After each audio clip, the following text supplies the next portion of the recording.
ନମସ୍କାର ସାଙ୍ଗମାନେ, ଜୟ ଜଗନ୍ନାଥ। ପ୍ରିନ୍ସ ଏଠି ହିରୋ ବନି ତା ମାମୁର ବୁଲେଟ ରେ ବସି ମାର୍କେଟ ବୁଲି ବାହାରି ଗଲାଣି। ଆଜି ସନ୍ଧ୍ୟାରେ ଆମେ ମାନେ ଆଉ ଗୋଟେ ଠାକୁରଙ୍କର ମେଳନ ଦେଖିବାକୁ ବାହାରି ଗଲୁ। ବୋଲି ଏତେ ଦିନ ହେଲା ଗଲାଣି, ହେଲେ ଆମ ମାନଙ୍କର କଣ ମେଳନ ଦେଖିବା ସରୁଛି? ଏ ମେଳନ ପଡିଆଟି ଆମ ଗାଁ ଠାରୁ ଟିକେ ଦୂରରେ ଥିଲା।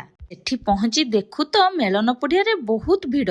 ସେ ଭିଡ ଭିତରେ ଆମେ ମାନେ ଧସେଇ ପସେଇ ଠାକୁରଙ୍କୁ ଦର୍ଶନ କଲୁ। ଏଠି ଠାକୁରଙ୍କର ବିଭାନ ବହୁତ ଗୁଡେ ଅଛି ଆଉ ବହୁତ ସୁନ୍ଦର ସଜା ମଧ୍ୟ ହେଇଛି। ସବୁ ଯାକ ବିଭାନ ସୁନ୍ଦର ଦେଖା ଯାଉଥିଲା। ଆମେ ଭାଇ ଭଉଣୀ ମାନେ ହାତ ଧରା ଧରି ହୋଇ ଠାକୁରଙ୍କର ଦର୍ଶନ କଲୁ ଆଉ ମେଳା ବୁଲିଲୁ। ସତରେ ଭାଇ ଭଉଣୀ ମାନଙ୍କ ସହିତ ମେଳା ବୁଲିବାର ମଜା କିଛି ଅଲଗା ପ୍ରକାର। ପିଲାଦିନର ସେଇ ପୁରୁଣା ସ୍ମୃତି ସବୁ ମନେ ପକେଇ ଦଉଛି। ପ୍ରିନ୍ସକୁ ତା ଆଈ ଆଗେ ଆଗେ ନେଇଗଲାଣି। ମୁଁ ତାକୁ ଲୁଚିକି ବୁଲୁଛି। ମୋତେ ଯଦି ଦେଖିବ କାନ୍ଦିବ।